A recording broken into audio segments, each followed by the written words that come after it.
Bienvenue à l'église La Citadelle. Je suis toujours émerveillée lorsque je vois des nouvelles personnes venir. Ce matin encore, au premier culte, on avait des nouveaux. Au deuxième, nous avons encore des nouveaux. Le Seigneur est bon. Le Seigneur récompense l'obéissance, vous savez. Dieu est bon. Lorsque le pasteur Omer a eu à cœur de mettre le deuxième culte, Dieu lui a dit, donne-moi les chaises vides et je vais les remplir. Et nous-mêmes, on était comme, ah, mais est-ce que. Mais c'est un homme de foi. Et il a présenté les chaises vides et Dieu les remplit semaine après semaine. La moisson est là. Il y a des âmes qui viennent au Seigneur. Il y a des vies qui sont transformées. Il y a des gens qui sont touchés. Et on bénit le Seigneur pour ça. C'est une belle leçon que de savoir reconnaître et répondre à l'obéissance. Et c'est de ça qu'on va parler aujourd'hui. Aujourd'hui, on parle de l'élévation. On va lire ensemble deux textes. Le premier se trouve dans Luc, chapitre 1, les versets 26 à 38. Luc 1, 26 à 38. Alors, le message, je l'ai prêché au premier culte. Je vais le répéter. Mais on va le faire différemment. On va faire la même chose quand même pour pas que ce soit différent pour les autres. Mais vous allez travailler avec moi. Parce que le premier culte était un peu calme. Mais je me suis dit peut-être comme c'est le matin, ils sont réveillés, rapidement ils sont venus à l'église. Mais vous avez eu le temps de déjeuner. Donc ce matin, on va prêcher ensemble. Amen. Tu vas recevoir la parole. C'est parce que la parole que tu reçois, c'est la parole qui s'accomplit dans ta vie. Lorsque tu viens à l'église, comme je le dis, tu viens avec soif. Tu viens pour recevoir ce que le Seigneur a à te dire. Et ce matin, Dieu veut te parler. Amen. Dieu veut te faire du bien. Luc 1, chapitre 1, verset 26 à 38. Au 6e mois, l'ange Gabriel fut envoyé par Dieu dans une ville de Galilée appelée Nazareth, auprès d'une vierge fiancée à un homme de la maison de David nommé Joseph. Le nom de la vierge était Marie. L'ange entra chez elle et dit, « Je te salue, toi à qui une grâce a été faite. Le Seigneur est avec toi. » Troublée par cette parole, Marie se demandait ce que pouvait signifier une telle salutation. L'ange lui dit, « Ne crains point, Marie, car tu as trouvé grâce devant Dieu.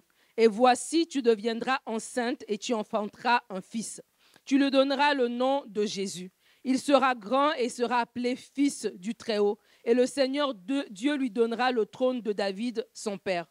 Il régnera sur la maison de Jacob éternellement et son règne n'aura point de fin. » Marie dit à l'ange, « Comment cela se ferait-il puisque je ne connais point d'homme ?» L'ange lui répondit, « Le Saint-Esprit viendra sur toi et la puissance du Très-Haut te couvrira de son ombre. C'est pourquoi le Saint-Enfant qui naîtra de toi sera appelé Fils de Dieu. Voici Élisabeth, ta parente, a conçu, elle aussi, un fils en sa vieillesse. Et celle qui était appelée stérile est dans son 6e mois, car rien n'est impossible à Dieu. » Marie dit, « Je suis la servante du Seigneur, qu'il me soit fait selon ta parole. » Et l'ange la quitta. Amen. Le deuxième verset, la deuxième portion qu'on va lire va être dans Psaume. Le psaume 75, les versets 6 à 8. Psaume 75, versets 6 à 8. La parole dit, « Ne levez pas si haut votre tête, ne parlez pas avec tant d'arrogance, car ce n'est ni de l'Orient, ni de l'Occident, ni du désert que vient l'élévation, mais Dieu est celui qui juge. Il abaisse l'un et il élève l'autre. » Amen. Ce matin, nous allons parler de la clé de l'élévation. J'ai à cœur, le Seigneur a mis dans mon cœur ce message pour vous, parce que nous sommes plus que jamais dans une génération où les gens veulent se démarquer, où les gens veulent être élevés, où les gens veulent se mettre à l'avant. Et on le regarde, on le voit sur les réseaux sociaux, les gens se présentent, ils veulent être reconnus, ils veulent être spécial, être élevés, être admirés des autres. Et ce n'est pas mal en soi, tant que l'élévation que nous allons avoir est pour la gloire de Dieu. Et en tant qu'enfant de Dieu, vous êtes appelés à être élevés. La Bible dit que vous êtes le sel de la terre, la lumière du monde. Une lumière n'est pas faite pour être mise sous la table, mais elle est faite pour être mise sur un chandelier pour éclairer toute la pièce. Et alors qu'on parle de l'élévation, j'aimerais parler de ces vérités-là. Parce que pour beaucoup d'entre nous, même si on est venu au Seigneur, on a encore notre mentalité d'avant. Et la Bible dit, William l'a lu tout à l'heure, Romains 12, verset 1, mais plus tard, lorsqu'on continue au verset 2, il parle du renouvellement de l'intelligence. Et le renouvellement de l'intelligence nous amène à discerner la volonté de Dieu. Et la volonté de Dieu pour ta vie est que tu ailles de l'avant. La volonté de Dieu pour ta vie est que tu marques ta génération. La volonté de Dieu pour ta vie est qu'il puisse faire des miracles et des prodiges à travers ta vie. La volonté de Dieu pour ta vie est que tu ne sois pas en arrière, mais que tu sois devant. Que tu ne sois pas la queue, mais que tu sois la tête. C'est ça la volonté de Dieu pour ta vie. Et vous savez, certains d'entre nous, peut-être que vous avez eu un parcours compliqué. Et vous avez eu un parcours qui vous a fait croire que peut-être que vous, l'élévation, c'est pour les autres, mais ce n'est pas pour vous. Mais j'aimerais te dire ce matin que c'est faux. L'élévation est aussi pour toi. Il y a une vérité que j'aimerais que tu puisses comprendre et que tu puisses saisir. Cette vérité est que Dieu a des projets pour ta vie. Dieu a des projets pour toi. Dieu a des projets de bonheur. Il a des projets de paix. Il a des projets d'élévation, des projets de prospérité, des projets de bénédiction. Il a des projets pour toi. Et lorsque des fois, nous avons peut-être eu un parcours difficile, un parcours qui nous fait croire que les projets, c'est pour les autres et pas pour nous. Mais j'aimerais te dire que Dieu a des projets pour toi. Et la plupart d'entre nous, nous ne saisissons pas les projets que Dieu a pour nous. Pourquoi? Parce que nous pensons que c'est par nous-mêmes que nous devons accomplir certaines choses. Nous pensons que la vie est juste un parcours comme ça, là, de choses qui s'emboîtent les unes après les autres, et les années passent, et on arrive à la fin. Non, notre vie doit compter, ta vie doit compter. Tu n'es pas le fruit du hasard. Tu n'es pas le fruit du hasard. Pour qu'une vie puisse prendre forme, pour qu'une vie puisse naître, il y a tellement de... C'est un miracle, en fait. Même la science peut vouloir créer, mais elle ne peut pas insuffler la vie. La raison pour laquelle, c'est que quand quelqu'un est mort, à un moment donné, on ne peut plus rien faire. On ne peut pas ramener l'esprit dans cette personne-là. À un moment donné, l'esprit a quitté. Pourquoi? Parce que c'est Dieu qui décide. C'est Dieu qui donne la vie. Alors que tu es en vie, sache que tu n'es pas juste en vie pour occuper un espace sur la terre. Tu n'es pas juste en vie pour payer des factures. Tu n'es pas juste en vie pour avancer en mode neutre. Non, tu es en vie pour marquer ta génération. Tu es en vie pour accomplir les projets et les plans de Dieu pour toi. Mais ces projets, tu dois les saisir. Tu dois d'abord réaliser que Dieu a des projets pour toi. Et je le dis pourquoi? Parce que beaucoup d'entre nous, on peut croire que si on n'est pas né dans une certaine famille, si on n'a pas eu un certain parcours sans faute, si on a fait certaines erreurs, du coup on est disqualifié. Et lorsqu'on se sent disqualifié, même si je te prêche toute la journée, si toi dans ta tête tu penses que tu es disqualifié, tu ne vas jamais te lever. Mais ce matin, j'ai besoin que tu comprennes que tu es qualifié. Tu es qualifié pas parce que tu as fait quelque chose, tu es qualifié parce que Jésus vit en toi. Tu es qualifié parce que tu as donné ta vie au Seigneur. Tu es qualifié parce que Christ est mort à la croix pour toi, il t'a racheté. Tu es qualifié. Et tu dois te saisir de cette vérité-là pour rentrer dans les projets de Dieu pour toi. Alors Dieu a des projets pour ta vie. Tu dois rentrer dans ces projets. Tu dois rentrer dans ces projets. Lorsque tu vas rentrer dans ces projets, tu vas vivre une élévation, tu vas vivre un épanouissement qui est réel. Parce que vous savez, j'ai dit tout à l'heure qu'on se bat. On va travailler, on va faire des études, on va faire des projets. Mais tout ça, ce sont nos projets à nous. Ce ne sont pas les projets de Dieu, ce sont nos projets à nous. Et parce que ce sont nos projets à nous, ils ont une certaine limite. Ils ont une certaine limite de portée par rapport à nos contacts. Peut-être qu'on ne connaît pas beaucoup de gens, donc du coup, il y a des portes qui ne peuvent pas s'ouvrir. Parce que c'est des projets que nous avons initiés nous-mêmes. Et ce n'est pas mauvais d'initier des projets, c'est normal. Il y a dans le cœur de l'homme beaucoup de projets. Une foule de projets, une myriade de projets. Et c'est normal d'avoir des projets. Mais qu'est-ce qui réussit? Qu'est-ce qui s'accomplit? Les desseins de l'Éternel. Et ce matin, je veux t'inviter à rentrer dans les desseins de l'Éternel. Je veux t'inviter à dire, Seigneur, que tes projets s'accomplissent dans ma vie. C'est comme si j'ai déjà avancé. J'ai fait beaucoup de choses. Mais est-ce que je fais ce qui compte réellement? J'ai fait beaucoup de choses, mais qu'est-ce que toi, tu avais besoin que je puisse faire? Marie avait un beau parcours. Elle avait un beau CV. C'était une fille qui s'était gardée. On dit que c'était une jeune fille vierge, gardée. Elle avait un bon fiancé. Joseph était un homme de Dieu. Joseph était un homme que l'ange pouvait venir lui parler et Joseph savait entendre que c'était la voix de Dieu qui lui parlait. Joseph était un homme de prière parce que lorsque l'enfant était en danger, alors que Hérode était en train de menacer tous les petits-enfants, Joseph s'est levé. C'était un homme courageux qui a pris sa famille, qui est allé en Égypte. Joseph était un homme brave. Joseph était un homme de qualité. Donc Marie avait quand même bien choisi. Marie s'était quand même bien positionnée selon les jeunes filles de son époque, de trouver quand même un homme qui était bien. Mais au-delà des bons projets que Marie avait pour elle, Dieu avait des projets meilleurs, des projets excellents, des projets qui allaient faire de Marie, comme elle a dit même, toutes les nations me diront bienheureuse. Il y a des projets que tu as pour ta vie, mais Dieu a des projets qui sont encore plus excellents, des projets qui vont faire que même quand tu seras parti, tes petits-enfants vont hériter, vont bénéficier des retombées de ce que Dieu a fait au travers de toi. Voilà pourquoi tu dois rentrer dans les projets de Dieu. Tant que ça reste tes projets, ça peut être bien, mais ça va être limité. Ça va s'arrêter peut-être à toi-même. Mais lorsque tu rentres dans les projets de Dieu, les générations après toi parleront de toi. Les générations après toi parleront de l'impact que tu as laissé. Si aujourd'hui nous sommes ici, c'est parce qu'il y avait des gens avant nous qui sont rentrés dans les projets de Dieu. Il y avait des gens qui pêchaient le poisson. Ils lançaient leur filet. Ils étaient juste là comme ça. Et Jésus est venu leur voir. Il leur a dit, écoute, suivez-moi. je ferai de vous des pêcheurs d'hommes. Vous aviez vos projets de pêcheurs de poissons, de peut-être faire une franchise de poissons, de peut-être ouvrir des usines de poissons un peu partout à travers la Galilée, c'est bien. Mais moi, j'ai des projets meilleurs. Et lorsqu'ils ont rentré dans les projets de Dieu, jusqu'aujourd'hui, nous bénéficions de leur obéissance. Jusqu'aujourd'hui, nous sommes ici parce qu'il y a eu des Pierres, il y a eu des Jean, il y a eu des Jacques qui se sont levés, qui ont dit, je vais laisser de côté mon entreprise familiale pour rentrer dans les projets de Dieu. Alors, j'aimerais nous inviter ce matin. Dieu veut te parler ce matin pour te dire, rentre dans ses projets à lui. Mais alors qu'on parle de l'élévation, de rentrer dans ces grands projets, nous avons peut-être des idées préconçues par rapport à l'élévation. Parce qu'on voit les gens dans le monde se hisser par eux-mêmes, se hisser peut-être parce qu'ils ont eu des connexions, se hisser peut-être voilà, parce qu'ils ont fait des choses. Et on a l'impression que l'élévation, c'est le fruit du hasard.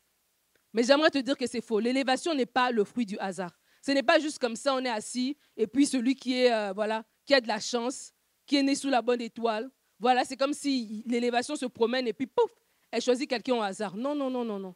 Il y a des principes, il y a un principe divin derrière l'élévation. Et c'est de ça qu'on va parler ce matin. Alors enlève déjà de ta tête cette idée préconçue, cette fausse idée que c'est le fruit du hasard. Si tu penses que c'est le fruit du hasard, les gens qui pensent que l'élévation est le fruit du hasard vivent leur vie au brouillon. Ils se disent, bon, ce que je fasse ou que je ne fasse pas, ça ne change rien. Moi, je suis déjà né de toute façon, j'ai déjà fait des erreurs, ça ne change rien. Mais j'aimerais te dire, peu importe l'âge que tu as, peu importe les erreurs que tu as commises, peu importe ton passé, lorsque Dieu décide de te rencontrer, si tu es disposé à le recevoir, tu es disposé à faire un partenariat avec lui, Dieu va te racheter. Dieu va redresser la courbe de ta vie. Dieu va te mettre sur une nouvelle ligne. Et lorsqu'on sait cette vérité-là, lorsqu'on sait que ce n'est pas le fruit du hasard, on prend notre vie au sérieux. J'aimerais encourager les jeunes, ne prenez pas votre vie à la légère. Ne la prenez pas au brouillon. J'aimerais encourager un monsieur, ne prends pas ta vie au brouillon. Dieu voit ce que tu fais. Dieu voit comment tu te comportes. J'aimerais encourager une femme, ne prends pas ta vie au brouillon, prends ta vie au sérieux. Dieu remarque toutes ces choses-là. Dieu remarque toutes ces choses-là et Dieu cherche quelqu'un avec qui il va faire un partenariat. Marie était une fille sérieuse. Et parce qu'elle était une fille sérieuse, la Bible dit qu'elle a trouvé grâce aux yeux de Dieu. L'ange lui a dit, toi à qui une grâce a été faite. Pourquoi une grâce a été faite à Marie? Il y avait quelque chose à l'intérieur de Marie, qui avait quelque chose qui la distinguait des autres, parce qu'elle n'était pas la seule jeune fille. Elle n'était pas la seule vierge. Elle n'était pas la seule qui était en âge de se marier à cette époque-là. Elle n'était pas la seule qui était en âge de procréer, de porter une grossesse, que Dieu s'est dit, bon, c'est la seule qui reste qui peut porter une grossesse. Non, non. Marie avait quelque chose de particulier qui a fait que Dieu a pu faire alliance avec elle, a pu faire un partenariat avec elle. Une autre pensée fausse que nous avons, une autre idée préconçue que nous avons, c'est que l'élévation, elle est basée seulement sur nos efforts. Parce qu'encore une fois, lorsqu'on regarde dans le séculier, lorsqu'on voit les gens qui sont des gens qu'on regarde, qu'on admire, voilà, parce qu'ils sont démarqués, ils ont réussi dans leur sphère d'activité, ils vont dire quoi? Qu'ils ont lutté, qu'ils ont travaillé, qu'ils se sont donnés à fond, etc., etc. Et on a l'impression que du coup, pour être élevé, il faut juste faire des efforts et ça s'arrête là. Mais j'aimerais te dire que ça encore, c'est une idée préconçue. Et pour baser ce que je viens de te dire, on va lire ensemble Deutéronome 8. Deutéronome 8, les versets 17 à 18. C'est Dieu qui parle au peuple d'Israël, il leur dit, alors qu'ils vont arriver dans le pays promis, alors qu'ils vont être élevés, alors qu'ils vont être bien établis, il leur dit, garde-toi de dire en ton cœur, ma force et la puissance de ma main m'ont acquis ces richesses. Souviens-toi de l'Éternel, ton Dieu, car c'est lui qui te donnera la force pour les acquérir, afin de confirmer comme il le fait aujourd'hui son alliance qu'il a jurée à tes pères. Ce verset nous montre qu'on peut acquérir des choses. Mais derrière ces choses-là, il y a la main de Dieu qui doit être là. Lorsqu'on voit les gens dans le monde, ils se disent, ben oui, moi je l'ai fait parce que j'ai eu la force, je me suis réveillée, j'ai travaillé, je me suis pratiquée. Quand on voit les athlètes, voilà, je faisais des répétitions et je faisais des pratiques pendant à 4 heures du matin, j'étais debout et j'étais en train de taper sur mon ballon et c'est comme ça que je suis arrivée. Certes, mais il y a quand même Dieu qui t'a donné la santé. Il y a quand même Dieu qui t'a donné la vie. Il y a quand même Dieu qui t'a donné cette force-là. Mais parce qu'ils sont dans le monde, ils ont l'intelligence obscurcie, ce n'est pas leur faute. Ils ne connaissent pas, ils n'ont pas la révélation de Dieu. Mais toi qui as la révélation de Dieu, sache qu'au-delà de tes efforts, il y a la main de Dieu. Voilà pourquoi lorsque tu sais ça, tu vas, oui, travailler, parce que le travail est biblique. Ne soyons pas de ces chrétiens qui pensent que on va prier et puis les choses vont tomber du ciel. Non, non. Le travail est biblique. Lorsque Dieu a créé le monde, lorsqu'il a mis Adam et Ève dans le jardin, il leur a donné le mandat de travailler la terre. Il leur a donné le mandat de dominer. Ils n'étaient pas en vacances. Ils devaient travailler. Donc le travail est biblique. Mais le travail que nous faisons, ce n'est pas un travail acharné dans lequel il n'y a pas de résultat. C'est un travail qui a du résultat. Pourquoi? Parce qu'il y a la main de Dieu qui est derrière. Et j'aimerais t'inviter à avoir la main de Dieu dans tes efforts. À te dire, tiens, Dieu doit m'accompagner dans le travail que je fais. Dans les efforts que je fais, Dieu doit m'accompagner. Et si on pense que l'élévation n'est que le résultat de nos propres efforts, on se retrouve à être pris au piège par rapport à ce verset qui dit, garde-toi de dire en ton cœur. Ça veut dire que lorsqu'on pense que l'élévation va être juste le produit de notre propre travail, on va avoir dans notre cœur des pensées orgueilleuses. La pensée que je suis arrivé par moi-même. La pensée que je suis arrivé parce que j'ai bien étudié. Je suis arrivé parce que j'ai bien travaillé. Je suis arrivé parce que j'ai des bonnes connexions. Je suis arrivé parce que j'ai fait, parce que j'ai fait. Et cette pensée, elle est dans notre cœur. Parce qu'il dit, garde-toi de dire en ton cœur. Tu ne l'as pas dit devant tout le monde. Peut-être devant tout le monde, tu as l'air tranquille. Mais à l'intérieur de toi, tu as cette pensée orgueilleuse qui te dit que tu es arrivé par toi-même. Et la Bible dit que Dieu résiste aux orgueilleux, mais il fait grâce aux humbles. Alors j'aimerais t'encourager. Oui, fais des efforts. Oui, travaille. Oui, vas-y. Donne-toi à fond dans tes études. Donne-toi à fond dans cet entrepreneuriat que tu veux faire. Mais en toute chose, reconnais la main de Dieu et surtout recherche la main de Dieu. Que l'ennemi ne te fasse pas croire que tu vas y arriver par tes propres forces. Parce que chaque matin, c'est Dieu qui décide que tu ouvres tes yeux. Tu ne le sais pas. Tu ne sais pas, tu étais rendu où dans ton sommeil. Tu étais profondément endormi. Mais chaque matin, Dieu renouvelle le souffle de vie sur toi. Alors juste ça doit te remettre à ta place à toi pour te dire, oui, Seigneur, je veux travailler. Oui, je vais donner mes efforts. Mais jamais que je me garde de dire c'est mon éloquence qui m'a amené ici. Que je me garde de dire c'est ma belle personnalité qui m'a amené ici. Que je me garde de dire c'est parce que moi je suis plus sérieux que tout le monde. Que je me garde de dire que c'est à cause de moi. Que je reconnaisse l'Éternel dans toutes mes voies. Amen. L'autre idée préconçue qu'on peut avoir par rapport à l'élévation, c'est que l'élévation est réservée à une classe de personnes en particulier. Et ça encore, c'est un mensonge. Voilà pourquoi on peut venir à l'église, on peut prier, mais on vit une vie minimale. On vit une vie dans laquelle on n'aspire pas à plus. Parce qu'on pense que c'est pour les autres. On pense que c'est les autres qui doivent faire. Pourquoi c'est les autres qui doivent faire? Pourquoi ce n'est pas nous? Pourquoi ce n'est pas toi qui dois faire? Pourquoi ce n'est pas toi qui dois ouvrir cette entreprise? Pourquoi ce n'est pas toi qui dois écrire ce livre? Pourquoi ce n'est pas toi qui dois partir ce business? Pourquoi ce n'est pas toi qui dois écrire cette musique? Pourquoi on est toujours en train de traduire des chansons? Pourquoi ce n'est pas toi qui écris les chansons? Pourquoi ce n'est pas toi? Et l'idée de penser que c'est réservé aux autres, que moi, mon background me disqualifie, c'est faux. Ton background ne te disqualifie pas. Parce que même si ton background te disqualifie, automatiquement, lorsque Dieu rentre dans la pièce, tu es qualifié. Lorsque Dieu rentre dans l'équation, automatiquement, tu es qualifié. Recherche le Seigneur. Ne pense pas que ton background te disqualifie. D'ailleurs, j'aime cette parole de Paul. Paul va dire dans 2 Corinthiens 3, verset 5. Nous ne disons pas que nous soyons capables. Au contraire, nos capacités viennent de Dieu. Lorsque tu reconnais que tes capacités viennent de Dieu, c'est là que tu peux avancer.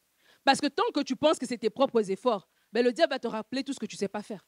Il va te rappeler que tu ne parles pas vraiment bien, tu ne te tiens pas vraiment bien, ça tu ne sais pas faire, regarde ta famille, regarde ton âge, regarde ton passé, etc.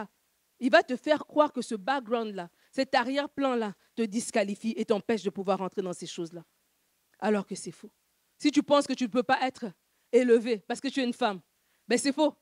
Parce qu'il y a une femme qui s'appelle Déborah. Et elle se tenait sous un arbre et elle jugeait tout le peuple d'Israël. Parce qu'il y a une femme qui s'appelait Esther. Elle n'avait rien, elle n'avait même pas de parents, elle avait juste un oncle qui s'appelait Mardoché. Mais elle est devenue la reine. Parce qu'il y a tellement dans la Bible, il y a des gens qui nous prouvent que ce n'est pas une question de notre arrière-plan, c'est une question de si on fait confiance à Dieu et qu'on fait un partenariat avec lui. Tu penses que tu es trop jeune, mais il y avait un jeune garçon qui s'appelait David, qui n'avait rien pour l'élever, il n'y avait rien pour le qualifier. Il était oublié dans les prairies, oublié de son propre père. Il arrive sur le champ de bataille, on lui dit, mais tu es trop jeune. Il est tellement jeune que l'armure est trop lourde pour lui.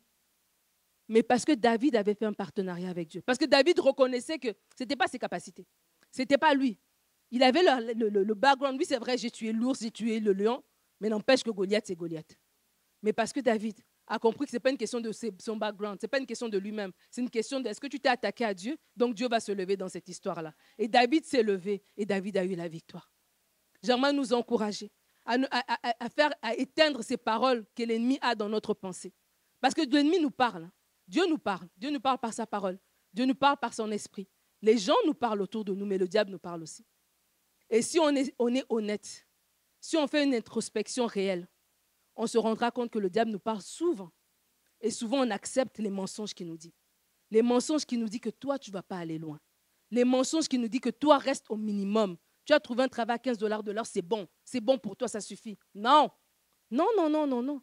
Je vais aller de l'avant, pas pour moi, je vais être riche pour Dieu. Je vais aller de l'avant, pas pour moi, pour le royaume de Dieu. Je vais aller de l'avant, pas pour ma propre gloire, mais pour qu'on puisse glorifier Dieu. La Bible dit que les gens voient vos bonnes œuvres et qu'ils glorifient votre Père. Je vais de l'avant, pas pour une gloire personnelle, une gloire terrestre, une gloire humaine, pas pour une gloire vaine des réseaux sociaux, non. C'est pour que on puisse glorifier Dieu à travers ma vie. Que les gens puissent dire, mais toi, tu es différente. Comment tu arrives à faire ça? Et que je puisse dire, non, ce n'est pas moi.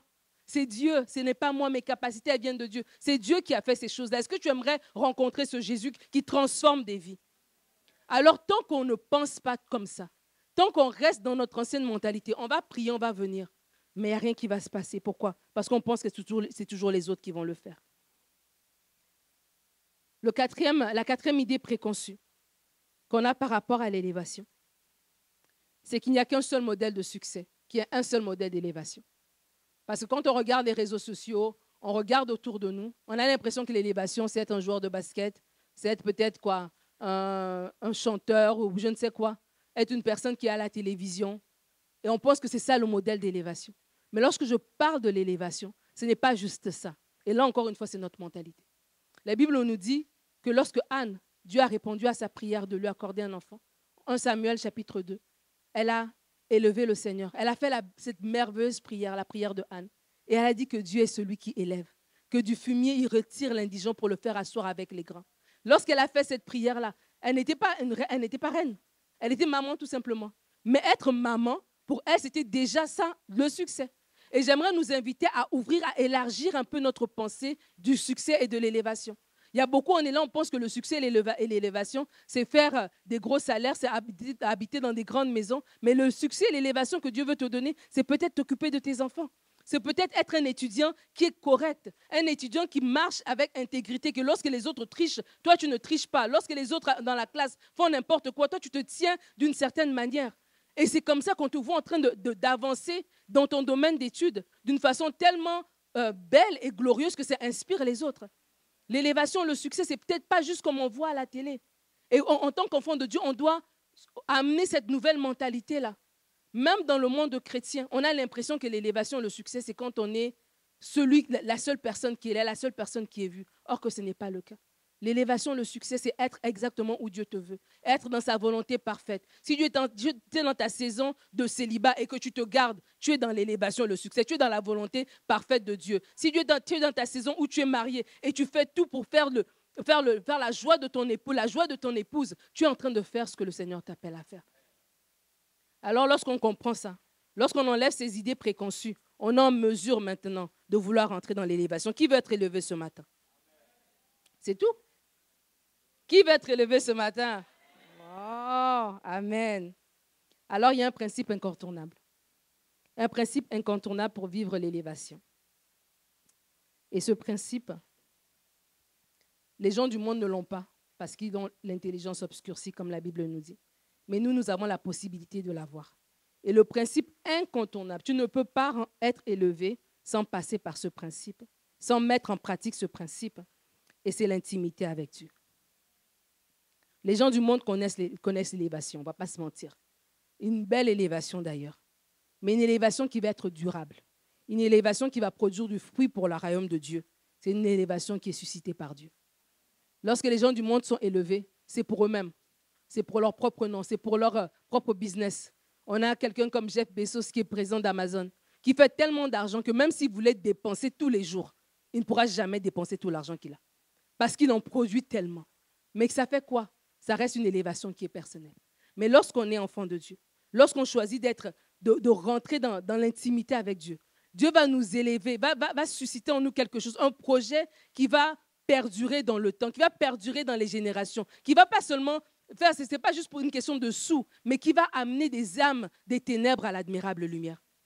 Amazon peut faire tout ce qu'il veut faire, mais Amazon ne peut pas sauver les gens. Mais toi, lorsque tu es élevé, toi, lorsque tu marches dans la volonté de Dieu, lorsque tu marches dans l'obéissance au Seigneur, tu peux à ce moment-là toucher des vies. Tu peux amener l'évangile juste par ta façon d'être, juste par ta propre vie, juste par la façon dont tu te tiens, juste par ce que tu dégages au travail, ce que tu dégages dans ta famille, ce que tu dégages dans ton quartier. Tu peux toucher des gens qui voudront venir au Seigneur. Dans l'élévation dont on parle, ce n'est pas une élévation matérielle. Ce n'est pas une élévation tout simplement pour avoir des sous. C'est une élévation pour dire, Seigneur, je vais être utile entre tes mains. Comme Marie, qui a dit, Seigneur, qui a dit à l'ange, qu'il me soit fait selon ta parole. Alors l'intimité avec Dieu est capitale. Parce que si on n'a pas l'intimité avec Dieu, on ne saura pas reconnaître la parole, la volonté de Dieu pour notre vie. Je vous ai dit tout à l'heure que Dieu a des projets pour vous. Que vous avez des projets pour vous-même et c'est louable. Mais il est temps de rentrer dans les projets de Dieu pour toi. Parce que les projets que tu as pour toi-même, même s'ils sont bien, ils sont limités. Ils sont limités. Mais les projets que Dieu a pour toi sont beaucoup plus grands, sont beaucoup plus glorieux, sont beaucoup plus puissants, sont beaucoup plus, je ne sais pas quel adjectif utiliser pour te dire que viens dans les projets de Dieu. Demande au Seigneur d'entrer dans ta barque. Il veut entrer dans ta barque. Et des fois, on est venu au Seigneur, on a été sauvés, gloire à Dieu, alléluia. Notre nom est écrit dans le livre de vie. Mais notre vie personnelle, on la garde pour nous. On dit, oui, Seigneur, sauve-moi pour que je n'aille pas en enfer. Yes. Guéris-moi, que je ne sois pas malade. Yes. Mais mes projets, ma vie, ça, je continue à le faire comme je veux. Est-ce qu'on s'arrête pour dire, Seigneur, mais toi, qu'est-ce que toi, tu veux pour moi? Vous pensez que Marie, c'était facile pour elle de dire, oui, Seigneur, qu'il me soit fait selon ta volonté? Elle a un bon gars, là. Et là, elle va mettre ça, elle va risquer ça pour faire la volonté de Dieu. Des fois, les projets que tu as sont bien. Peut-être ça va te ramener des sous. Peut-être c'est l'accomplissement, voilà, de toute une vie. Peut-être c'est le respect de ta famille parce que tu vas enfin rentrer dans ce domaine d'études, dans ce marché d'études que tu avais, domaine de travail que tu voulais. Mais alors que Dieu te dit, mais non, viens faire ce que moi je te demande de faire. Est-ce que tu es capable de le faire? J'aimerais nous encourager à demander au Seigneur, quelle est ta volonté pour ma vie? Parce que Dieu a des projets pour toi. Et toi, tu as des projets pour toi-même. Et là, il y a une collision. Il y a une confrontation entre tes projets à toi et les projets de Dieu. Mais tu dois décider de dire à Dieu, je veux te céder ma vie, te céder les rênes de ma vie, pas juste les endroits qui m'arrangent. Je veux te céder aussi ma vie. Je veux te céder ma vie pour que tes projets à toi prennent le dessus sur mes projets à moi. Et pour pouvoir reconnaître les projets de Dieu, il faut être en intimité avec lui. C'est dans l'intimité avec Dieu que tu sauras entendre sa parole, que tu sauras entendre sa volonté, que tu sauras entendre sa direction. Parce que moi, je peux te dire des choses, mais c'est toi-même. Tu dois avoir la conviction, ton témoignage intérieur doit te parler. Dieu doit te parler. Et des fois, on est venu à Dieu pour qu'il nous donne des choses, mais on n'est jamais venu lui demander qu'est-ce que lui veut de nous. Il nous donne des choses. Seigneur, protège-moi. Seigneur, garde-moi. Seigneur, fais ceci. Et ce n'est pas mauvais. Mais là, est-ce qu'on peut arriver à un point où tu dis, Seigneur, comment est-ce que ma vie peut te glorifier? Seigneur, là, je travaille dans ce domaine ici. Comment est-ce que je peux te glorifier dans ce domaine ici? Comment est-ce que je peux faire ta volonté dans cette saison dans laquelle je suis? Est-ce que ça veut dire que tout le monde va lâcher son travail et puis venir à temps plein dans le ministère? Non. Mais peut-être que dans le travail que tu es en train de faire, il y a quelque chose que Dieu veut que tu fasses d'une certaine manière. Il veut que tu sois son agent, j'ai envie de dire, au travers de ton travail, au travers de tes études, à la façon dont tu te comportes dans ta famille. Peut-être que tu es la seule personne qui est chrétienne dans ta famille. Et c'est par toi que Dieu doit passer pour toucher les autres. Mais si tu vis ta vie juste pour toi-même, ça ne va pas se faire. Marie n'a pas vécu sa vie pour elle-même. Et j'aimerais nous inviter ce matin, j'aimerais t'inviter à rentrer dans une telle intimité avec le Seigneur que tu cherches à connaître sa volonté pour toi. Parce que Dieu a une volonté parfaite pour ta vie. Il a des plans pour ta vie. Moi, je vous parle de l'élévation. Moi, j'avais des calculs pour ma propre vie. J'avais fait des études. J'avais même un prêt étudiant. Alors, il fallait bien qu'il se rembourse ce prêt étudiant. Alors, je n'étais pas en mode, je vais aller dans le ministère là.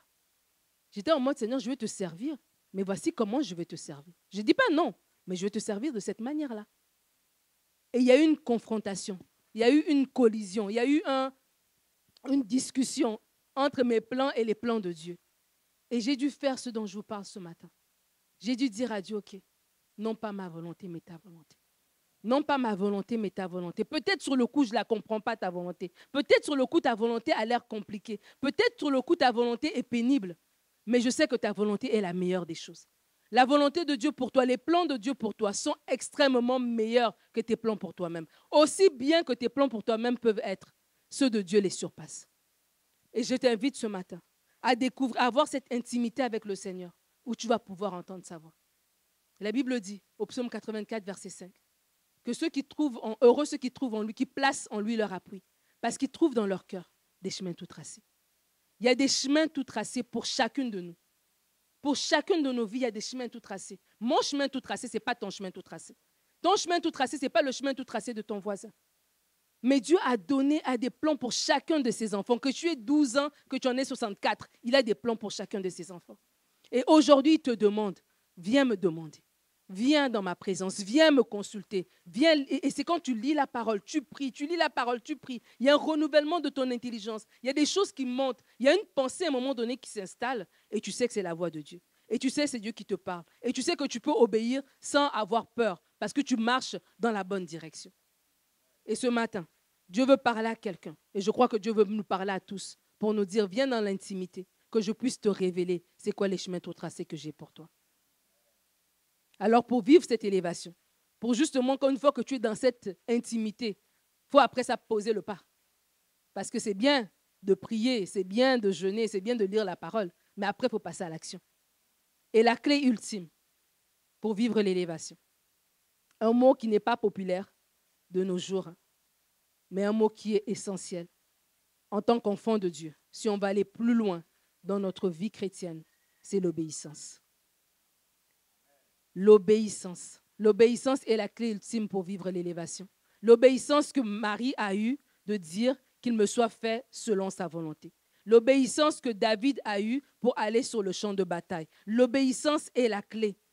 L'obéissance est la clé. Et des fois, on n'obéit pas. On veut dire oui, je vais obéir, mais c'est difficile d'obéir. Si quelqu'un vient ici, une personne voilà, qu'on ne connaît pas, même si une personne qu'on connaît, mais je vais prendre Guy Thierry. Guy Thierry vient te dit de faire quelque chose. Tu vas peut-être hésiter, tu vas peut-être discuter, tu vas peut-être, tu n'es pas trop sûr. Mais si Justin Trudeau rentre et te demande la même chose, tu vas tout de suite t'activer. Pourquoi? Parce que tu te dis, c'est Justin Trudeau. Peut-être qu'après, il pourra me recevoir dans son cabinet. Peut-être qu'après, il va pouvoir approuver le financement de mon projet. Peut-être qu'après, voilà, on va être en bon terme et je pourrai être élevé comme ça à partir de cette obéissance humaine. Mais le même principe s'applique aussi à Dieu. Et on n'obéit pas. Pourquoi? Parce qu'on ne reconnaît pas qu'il est Dieu. On entend la voix dans notre cœur. On est en intimité avec le Seigneur. On entend la voix qui te dit, pardonne cette personne-là. Je ne reconnais pas que c'est Dieu qui te parle. Tu penses que ce sont tes émotions. Peut-être que tu sais que c'est Dieu qui te parle, mais tu résistes. Tu résistes parce que tu as des bons prétextes, tu as des bons arguments. Mais si tu savais que derrière l'obéissance que tu vas pouvoir faire, se cache une élévation, se cache quelque chose de plus grand, tu pourras le faire. La Bible dit que Jésus est fatigué, il revient du voyage fatigué. Il arrive sur le puits de Jacob. Et il y a une Samaritaine qui arrive. Elle est en train de puiser de l'eau. Et Jésus lui demande à boire. Et elle dit, mais comment tu peux me demander à boire, toi qui es juif, à moi qui suis samaritain? Et Jésus va lui donner une réponse qui est tellement parlante. On va la lire ensemble dans Jean 4, verset 10. Jésus lui répondit, « Si tu connaissais le don de Dieu, et qui est celui qui te dit, donne-moi à boire, tu lui aurais toi-même demandé à boire, il t'aurait donné de l'eau vive. » Beaucoup d'entre nous, on n'arrive pas à obéir parce qu'on n'a pas la révélation de qui nous parle. On n'a pas la révélation de qui est Dieu. Si Justin Trudeau arrive ici, tu vas obéir. Pourquoi? Parce que tu sais qu'il est Justin Trudeau. Tu sais qu'il est le plus haut, la personne la plus haut placée dans ce pays. Il pourra t'ouvrir toutes les portes après. Mais lorsque Dieu te parle, tu hésites encore. Parce que tu penses que tu vas ouvrir tes portes par toi-même. Tu penses que tu peux refuser l'instruction qu'il te donne et puis tu peux essayer par toi-même. Tu n'as pas la révélation qu'il est tellement tout-puissant que s'il te demande de faire cette chose-là, c'est parce qu'il sait ce qu'il y a derrière. Il y a beaucoup de personnes, votre élévation, elle est bloquée parce que vous marchez dans l'offense. Votre élévation, elle est bloquée parce que vous marchez dans le non-pardon. Votre élévation, elle est bloquée parce que vous résistez à une instruction que Dieu vous a donnée. Vous avez fait votre propre calcul et Dieu vous amène dans une autre direction. Vous savez que c'est lui. Mais tellement la direction, elle est différente, vous ne voulez pas défaire tout ce que vous avez déjà fait. C'est comme, mais Seigneur, j'ai déjà fait tout ça, moi je ne veux pas aller par là-bas. J'aurais pu dire ça, Seigneur, moi j'ai déjà étudié. Mon diplôme là, qu'est-ce qu'on va en faire?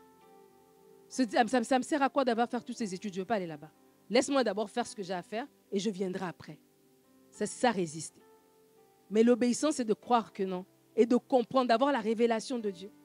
Que si Dieu me demande d'aller là, même si j'ai passé 20 ans ici, en 2 ans, en 30 jours, il peut me faire rattraper, récupérer, produire beaucoup plus dans ce peu de temps que tout ce que j'ai passé ici. Parce qu'il est le Dieu qui contrôle toutes choses. On pense qu'on sera épanoui. Tu penses que tu seras épanoui quand tu auras atteint ces objectifs XY que tu t'es fixés. J'aimerais te dire que tu seras épanoui. Tu seras heureux lorsque tu seras dans l'obéissance. Lorsque tu marcheras dans la parfaite volonté de Dieu. Lorsque tu sais que Seigneur, je suis exactement où tu m'as demandé d'être. Je suis exactement en train de faire ce que tu m'as demandé de faire. On n'obéit pas parce qu'on ne reconnaît pas que c'est Dieu qui est devant nous, c'est Dieu qui nous parle. Comme ça a été le cas de cette femme qui n'a pas obéi lorsque Dieu l'a dit. Jésus lui a dit de prendre de l'eau parce qu'elle n'avait pas reconnu qu'il était le Messie. Elle n'avait pas la révélation de qui il était. Mais des fois aussi, on n'obéit pas parce qu'on pense mieux faire. C'est drôle à dire, hein, qu'on pense qu'on est plus intelligent que Dieu. Si on le dit comme ça, est-ce que tu es plus intelligent que Dieu? Tu diras, mais non, c'est Dieu qui est plus intelligent que moi. Mais dans la vie de tous les jours, tu agis d'une manière que c'est comme si tu es plus intelligent que Dieu. Que Dieu te dit de faire quelque chose, mais toi, tu veux faire autre chose. Donc, tu montres que tu es plus intelligent que Dieu. Ça, c'est dans le pratique. Dans la théorie, on dit non, non, non, non, non. Mais dans le pratique, dans notre façon de faire, on montre que non. On n'obéit pas. Parce qu'on n'a pas on pense mieux faire. On n'a pas la révélation que ce que Dieu veut pour nous est tellement meilleur. Comme un parent, il fait toujours la parole nous fait toujours ce parallèle. Qu'un parent ne va pas donner des pierres à son enfant. Il veut le meilleur pour nous. Mais on doit avoir cette conviction que Dieu veut le meilleur pour nous. Et on doit savoir que peu importe ce que je veux, qui semble bien, ça semble bien à mes yeux. Mais Seigneur, si tu m'as dit que ce n'est pas ça, ça veut dire que ce que toi tu me dis, c'est encore meilleur. Et je dois faire confiance, pas à ce que mes yeux naturels voient, mais je dois faire marcher par l'Esprit. Et faire confiance à ta voix, faire confiance à ton instruction, faire confiance à ta parole pour pouvoir avancer. Ce point est illustré par la vie de Saül. Saül, pour moi, dans l'Ancien Testament, c'est un bel exemple en fait. Il y a tellement de leçons de vie qu'on peut retirer de la vie de Saül. Et Saül, évidemment, il a bien commencé, mais il a mal fini. Mais on peut apprendre des autres. Moi, je me dis toujours, moi, je ne veux pas faire d'erreurs. Je vais apprendre des erreurs des autres. Je n'ai pas le temps de commencer à faire des essais-erreurs, commencer à perdre du temps. Non, non. Si j'étais analysé, tu m'as montré que non, ça, ce n'est pas bon. J'accepte. Je préfère apprendre de tes erreurs. Je ne suis pas obligée de me brûler à chaque fois. Et la parole de Dieu est là pour nous instruire. La Bible dit que ces choses sont arrivées pour nous servir d'exemple. Et dans 1 Samuel 15 au verset 22 à 23, on lit ceci. Samuel dit, parce que Saül avait cédé à la pression du peuple, ils avaient ramené du butin qu'ils n'étaient pas supposés faire, et Dieu leur avait dit de ne pas ramener ce butin-là. Et Samuel dit, l'Éternel trouve-t-il du plaisir dans les holocaustes et les sacrifices, comme dans l'obéissance à la voix de l'Éternel? Voici, l'obéissance vaut mieux que les sacrifices, et l'observation de sa parole vaut mieux que la graisse des béliers. Et au verset 23, c'est tellement fort. Car la désobéissance est aussi coupable que la divination. Vous imaginez? Et la résistance ne l'est pas moins que l'idolâtrie et les téraphimes. Puisque tu as rejeté la parole de l'Éternel, il te rejette aussi comme moi. Il a rejeté la parole de l'Éternel comment? Parce qu'il a désobéi. Et il a désobéi. En désobéissant, Dieu lui a dit, ok, donc quand tu désobéis, tu veux me dire que tu n'as pas besoin de moi en fait. Lorsqu'on désobéit à Dieu, on lui dit, je peux faire sans toi. Oui, tu m'as dit de faire ça, mais moi je pense que ça c'est mieux. Et c'est ça ce que Saül a amené comme argument devant Samuel. Il dit, oui, je sais que tu m'avais dit, il ne fallait pas ça, mais écoute, c'est du bon butin là, regarde, on va faire des beaux holocaustes. Et il avait des explications qui semblaient légitimes, qui semblaient logiques, qui semblaient valables. Que vous et moi, on aurait dit, bon, c'est quand même un bon butin, ça va, ça passe. Mais Dieu n'est pas comme ça. Dieu a dit, je t'avais dit ça, je t'avais dit de ne pas faire ça. Donc, comme tu fais sans moi, tu me montres que tu n'as pas besoin de moi. Bah, vas-y alors. Et c'est ça qui nous arrive beaucoup d'entre nous. Sur le chemin de l'élévation. Alors qu'on avait bien commencé, Samuel a dit à Saül, mais toi là, tu t'es caché derrière les bagages. Est-ce que c'est toi-même qui t'es oint? Non, c'est Dieu qui t'a choisi. Mais comment maintenant que tu marches avec Dieu, comme le verset de Deutéronome nous disait, à un moment donné, tu commences à penser que c'est toi qui le fais. Et tu commences à prendre des décisions hors de la volonté de Dieu, contraires à la parole de Dieu. Et c'est ça dans notre vie de tout d'aujourd'hui. On n'est plus dans le temps de Saül, des holocaustes et puis des béliers. Mais dans notre vie d'aujourd'hui, c'est ça. Lorsque la parole de Dieu nous dit de faire X, mais que nous faisons Y, nous sommes en désobéissance. Et on peut se justifier. On peut dire c'était pour bien faire. On peut dire Seigneur, regarde les sacrifices que je suis en train de faire pour toi. Mais Dieu te dit, ce n'était pas les sacrifices que je t'ai demandé, c'est l'obéissance. Et nos sacrifices, c'est quoi? Nos sacrifices, peut-être, c'est le shift de plus que j'ai pris au travail alors que je devais passer du temps avec ma famille. C'est le shift de plus que j'ai pris au travail alors que je devais passer du temps dans sa présence et prier. C'est le shift de plus que j'ai pris au travail alors que je devais servir dans l'église. C'est continuer à marcher dans la rancune envers cette personne alors que Dieu m'a dit de pardonner. Et je justifie. Et c'est logique. Mais ça reste des sacrifices. Et Dieu dit non, je ne veux pas tes sacrifices, je veux l'obéissance. Dieu veut des gens qui lui obéissent. Ne pense pas mieux faire que Dieu. Dans la pensée populaire, il y a une phrase qui se dit souvent, en anglais, même en français, ça se dit, suis ton cœur. Suis ton cœur. Suis ton cœur. Mais ce n'est pas ça la pensée de Dieu. Le cœur de l'homme est mauvais, le cœur de l'homme est tortué. Ne suis pas ton cœur, suis la parole de Dieu. Cherche la parole de Dieu, cherche à être transformé par la parole de Dieu. Amène ta logique, amène ton raisonnement à la parole. Tu as un raisonnement, oui. Est-ce que ce raisonnement-là est biblique?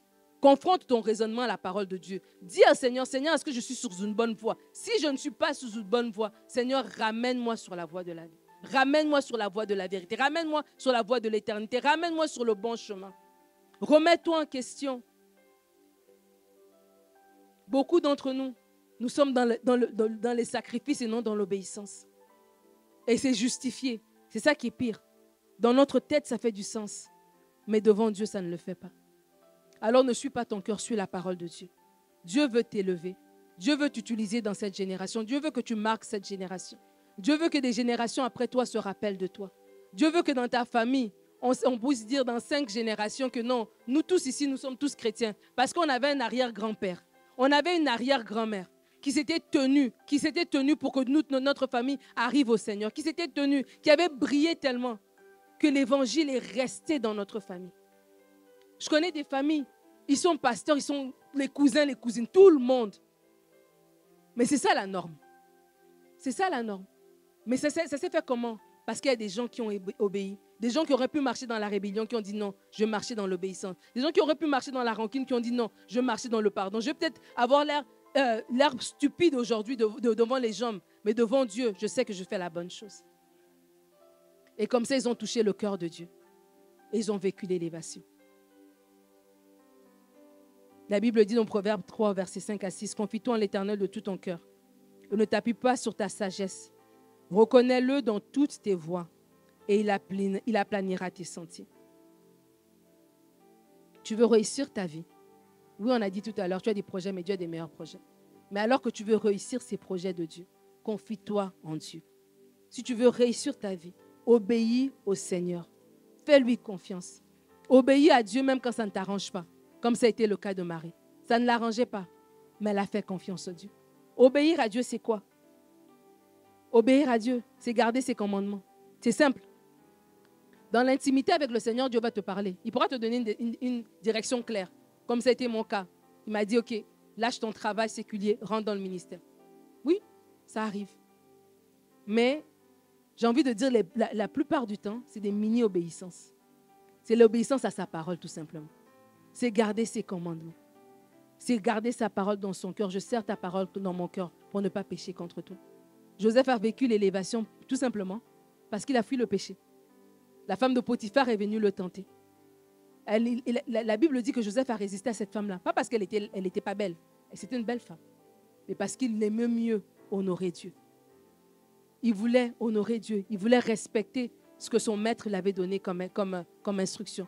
Il a dit, mon maître m'a donné accès à tout, sauf à toi.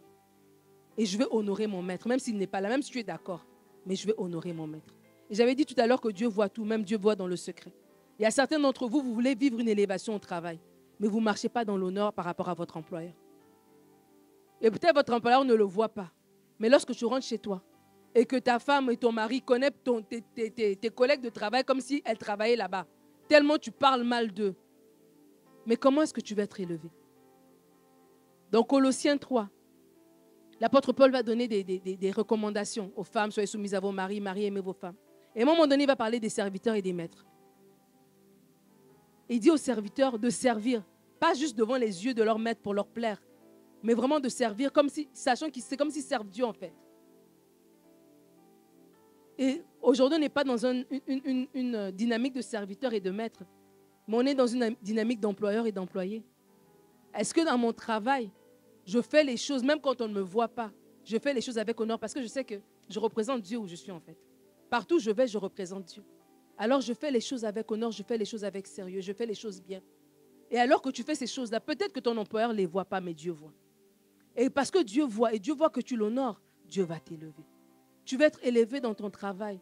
Honore Dieu. Honore Dieu dans ton travail. Bénis le Seigneur pour ce travail-là. Bénis le Seigneur pour cette structure-là. Prie pour cette structure. Au lieu de voir tout ce qu'ils font de mal, voir ce qu'ils font de bien. Et tu vas voir comment tu vas évoluer, comment tu vas monter les échelons. Et tu ne monteras pas les échelons pour te péter les bretelles, mais tu monteras les échelons pour bénir le Seigneur, pour glorifier Dieu. Parce que où les autres ont peut-être fait des passe-passe, toi tu es monté proprement. Et c'est ça qui va encore glorifier Dieu davantage. J'aimerais te dire, Dieu a des plans tellement merveilleux. Si tu pouvais juste céder ta volonté à celle de Dieu. La Bible dit que Jésus, alors qu'il était dans le jardin, il a fait cette prière. Non pas ma volonté, mais ta volonté. Et la Bible nous dit dans Philippiens que Dieu l'a donné le nom au-dessus de tout nom. Dieu n'a pas de problème à t'élever, mais il veut élever ses projets qu'il a pour toi. Et il a des projets pour ta vie. Alors je t'encourage à céder ta volonté à celle de Dieu et tu vivras une élévation certainement. Que Dieu te bénisse.